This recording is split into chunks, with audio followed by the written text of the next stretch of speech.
This video is brought to you by patreon.com/worsttake. Get access to exclusive live streams and Discord servers, on-screen shoutouts, and early access to some videos when you join now. Help make sure that we can continue to make content like this by supporting the Patreon. Links are in the description down below.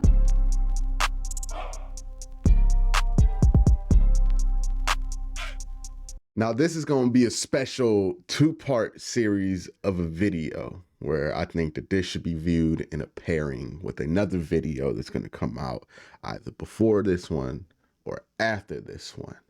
But if you're watching this on Monday, this is the first video. If you're watching this on Tuesday, this is the second video. But I'm going to be talking about Browns that they need to double down on. And I'm going to be talking about Browns that they need, that their legacy is on the line in 2024. And in some cases, there is somebody on both lists, right, who the Browns need to double down on and who also has their legacy on the line. I think we all know who that guy is going to be. But today, what we're talking about are the Browns on the team that the team needs to double down on. Now, what do I mean by double down on? I mean, these are going to be some of your best players, some of your best pieces, and it would be right to spend the offseason betting on them. Not just because they're good, not just because they flashed some talent, but they flashed what I love the most is consistency, right? You can't build around an inconsistent player, whether that be at quarterback, wide receiver, tight end, offensive line. A good player every once in a while a player that's good every once in a while might as well not be good at all.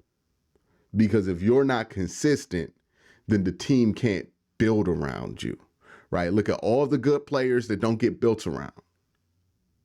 They're inconsistent, right? Problem with George Pickens in Pittsburgh. Really talented player. Could be one of the best wide receivers in all of football. Inconsistent though. It's going to be hard for that franchise to decide we're going to build this whole thing around you because we don't know that dude, like he shows up to work literally, like he doesn't skip practice or anything. But like when it comes to the more figurative way of thinking about that term, he doesn't always come to work. Sometimes he gets 10 yards. Sometimes he gets 50, you know, sometimes he just pouts. Sometimes he doesn't want to be out there. So it's about doubling down, not just on talent, right? Because there's plenty of talented players. But it's about doubling down when it comes to attitude, work ethic. It comes to consistency. That's who the guys are that you want to double down on. Amari Cooper is somebody that you want to double down on. The most consistent guy all season. You know you're consistent when people are trying to tell me that you got shut down in a game in which you had 70 receiving yards, 5 receptions out of 6 targets, 70 receiving yards. People were telling me that he got shut down, right? That Derek Stingley shut it down because he had such little production. That's how you know somebody is super consistent. Amari Cooper, it's always going to be Amari Cooper. No less, no more. If you get that ball to him a lot, he can get you about 1,250. If you don't get the ball to him a ton, he can still get you about 1,000. His role might change this offseason, right? The Browns might look to add more receivers to support him, right? Because some of the issues last year were that, hey, Amari was always double covered at times, or teams were just keying in on Amari Cooper and nobody else was open. We saw what happened to the offense when Elijah Moore got hurt on Thursday Night Football. So I think the Browns would be right to double down on Amari Cooper. Now, his future is kind of in question with his contract, right? He's owed $20 million. If the Browns are trying to bring in another big wide receiver, it's going to be tough to have $45, maybe $50 million combined between 2 wide receivers. And then you have to think about Elijah Moore, David Njoku adds into that equation. It'd be a lot of money on receivers if they go out and get somebody. My guess is that they work out something, right? I don't know if they're going to work out a restructure because there's only 1 year left on that deal, but they might work out an extension, right? Where the money gets pushed to the year after or the year after, right? 2 years down the line. So that might be what they do with Amari Cooper, to move that money, to make sure they can add more wide receivers. But I do think that they're keen in on adding more wide receivers, and they want more guys like Amari Cooper, bigger bodies, on this team. And I think that Amari Cooper is pretty much a template for what you want. I think he has good chemistry with Deshaun Watson. I think he has good chemistry with almost anybody he's out there with. As long as they're veteran quarterbacks, he has good chemistry with them because he's a very smart player. I mean, people forget it was when Deshaun was out there, him and Amari's chemistry was so strong that they were drawing up plays in the dirt and throwing them for touchdowns. Like Amari and Deshaun is the one thing that I'm like, I want to give that 6 to 8 games to see what they really do, because I think Deshaun and Amari is a really good fit. I think they're both really smart players. I think they see the game the same way. And I think that they're going to be able to put their heads together and really come up with a lot of stuff. And honestly, if the Browns are like adjusting this offense and doing some new things into this offense, I want, of course, Deshaun to have some input on it, but also Amari Cooper should have some input on this as well, because he's a great offensive mind. Like he's one of the smartest players when it comes to passing concepts that you've seen, you've had in this franchise ever. And it would help you to double down on his mental knowledge as well and use him as an asset when it comes to creating this offense, because I think he has a lot of interesting things he can do. I mean, just look what him and Deshaun were able to do in that one game, just making up stuff. So I think that adding those two as a resource when it comes to making a new offense would be a great thing to do. Another player you want to double down on is Nick Chubb. Nick Chubb is coming off of a debilitating knee injury. So why is he on the double down list? Because he's Nick Chubb and he's always been dependable. He's always been reliable. And I don't think this knee injury is going to change that about him. He's still Nick Chubb. He still is going to have that elite vision. Now, will he have that elite burst, the breakaway speed? I don't know, right? Like Nick Chubb was a unicorn in a sense, because not only was he giant and very, very strong, he still had that breakaway speed to be able to get the big touchdowns, right? The 60, 70 yarder bombs. Now, I don't know if he's still going to be able to do that coming off of this knee injury. That's going to be a question. But he's still going to have that vision. He's still going to be very strong. He's still going to have some level of quickness. It seems like this ACL injury is recovering well, so he might be able to retain a lot of his athletic ability, and we've seen guys be able to retain much more athletic ability than usual coming off of these injuries and quicker than ever being able to get back to their highest form. And if there's anybody who can do a Adrian Peterson, which is like break the rushing record the year after they tear the ACL. I mean, Nick Chubb, he checks all the boxes. That doesn't make it probable, but he does check all the boxes for somebody who could come back from this. Nick Chubb has always been reliable. He's always been dependable. He's always had an attitude and a mindset that you want others to emulate. He's 100% somebody you want the Browns to double down on. I would give him an extension, to be honest with you. Like right now, I would show Nick Chubb that I'm betting on him. I think it will also free up some money, but if you give him an extension, right, you could do something that the same thing I talked about with Amari Cooper. You could push some money down the line. If you give him an extension, leave yourself some room for some restructures as well. But yeah, man, Nick Chubb, I feel like he's definitely somebody you could double down on. He's definitely somebody you could bet on. I mean, there's no doubt about that. David Njoku is also somebody that I would want to bet on. David Njoku has proven to me, at least, he is consistent. Now, did he have a spurt where he was dropping the ball? Yeah, but he was also adjusting to a new quarterback.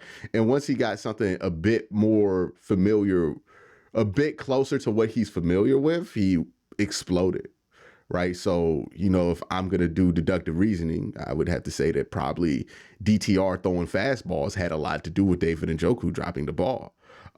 Because these wide receivers didn't have drop issues with Joe Flacco or Deshaun Watson. They had drop issues with specifically DTR, which means he was putting too much on those passes. So when it comes to David, yeah, he's proven to me he's consistent. He's proven to me that he is a leader in the locker room. I mean, how he handled things playing through a whole season. Didn't miss a single game this season, by the way. David Njoku didn't miss a single game via injury, I believe, this season. I think he didn't play in that last game, but that wasn't because he was injured. And he almost went blind. Like, he had that fire pit injury and he almost went blind because of it. And that would derail a lot of people's season, right? He almost went blind. He almost died. But he brushed up, played the next week, played good too. Was the only player that played good in that first Baltimore game. So David has proven to me he's not just a leader on this team, but he's consistent. That's been the issue with David Njoku since he's gotten here, right? He's never been consistent. It's always been maybe David can have a hot stretch, or maybe David's going to get hot here, or maybe David's going to have a hot run. No, he didn't have a hot stretch. He had a hot season. That's what David Njoku was all year, consistent. Throw the ball to him, he going to break a tackle, consistent. Throw the ball to him high, he going to catch it, consistent. Consistent as a blocker, consistent as a receiver, consistent as a leader. This was a year of consistency for David Njoku, and now he's at the point where the talent and the consistency have matched up, and he's definitely a piece to double down on if you're the Cleveland Browns. Another guy who I think the Browns should double down on is Dawand Jones, because Dawand Jones came into Cleveland with a bit of a questionable reputation, right? How does a guy who, shout out to my guy Vash Lombardi, I bring him on every time the Browns are looking for offensive line players. I bring on Vash because Vash is one of the best at evaluating offensive linemen, like out there, period. And Vash told me this was the best tackle in the draft. Pro ready, day one. This dude right here, Dawand Jones. You get him, you're straight. Like, length, all that. Got the upside, everything. He went in the 4th round. He didn't go in the 4th round because people didn't know he was good. They knew he was good. He went in the 4th round because people had questions about him for whatever reasons. I don't know what those reasons are. But I do think that a lot of people are rethinking those reasons right now. But yeah, Dawand Jones, big dude, a lot of upside. You want to continue to nurture him correctly. You want to continue to make his development a priority because he's good right now. He could be so much better. And you want him to reach his ceiling. But having a great right tackle is always something that helps. Most of Super Bowl teams have good right tackles. And Dawand Jones is showing you as a rookie that he's somebody to double down and bet on. Hopefully come back from this injury that he had. It play even better.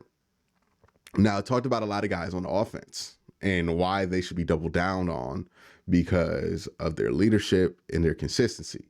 This guy does not fit that mold, but he needs to be doubled down on because of the commitment that the team has made to him, because of the assets that the team has used for him. And quite frankly, I mean, even if that wasn't true, right? Even if the team didn't spend $230 million on him, which every day that goes by, that contract seems like less and less. And by the end of this offseason, it will probably not even be in the top 10 of quarterback contracts anymore, and probably not the most guaranteed money, right? I think Joe Burrow is pretty much at 230 right now, but it's a number that's going to continue to go down. All of that, the draft compensation, when you're done with it, you look at it, you got some good talent anyway, so you're not really tripping on the draft compensation.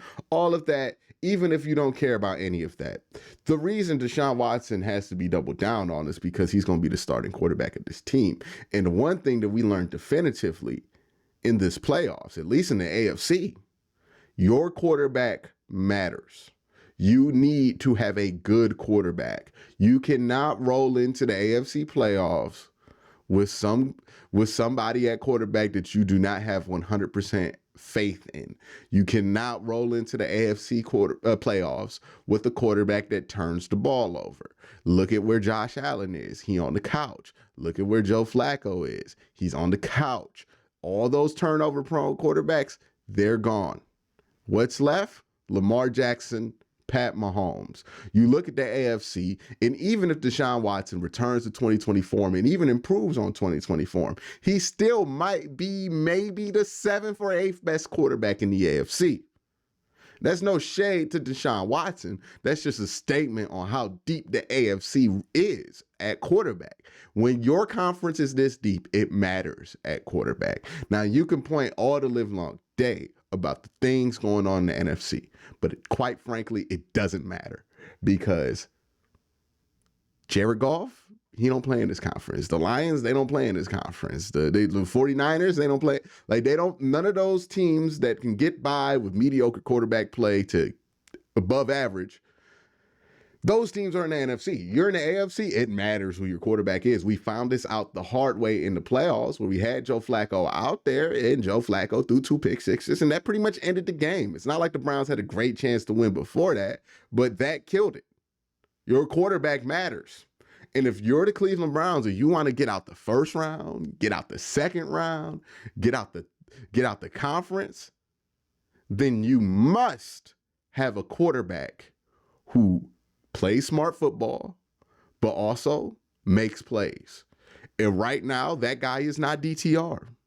We know that guy is not Joe Flacco. We know that guy has to be Deshaun Watson. It's the only option for this team. If this team wants to get to where they want to go, not just a deep playoff run, a conference championship, a Super Bowl, it's going to require a great season from Deshaun Watson. And you need to double down on that. That's why you need to double down on him. Defensively, look, we've already doubled down on most of the players on the defense, so I don't have an extensive list for the defense. The only thing is JOK. I think he's going to anchor that linebacker room. I think JOK is going to be the heart and soul of that linebacker room in a way that he hasn't been. And I think he's going to make a Patrick Queen-like leap this season. The way that you've seen Patrick Queen and guys like Kyle Hamilton, once they got empowered for the Baltimore Ravens, take a massive leap. I think the same thing is going to be here with my guy, JOK. So those are the Browns I think the team needs to double down on. Let me know what you think in the comment section down below. Y'all have a great day. Have an even better night. Peace.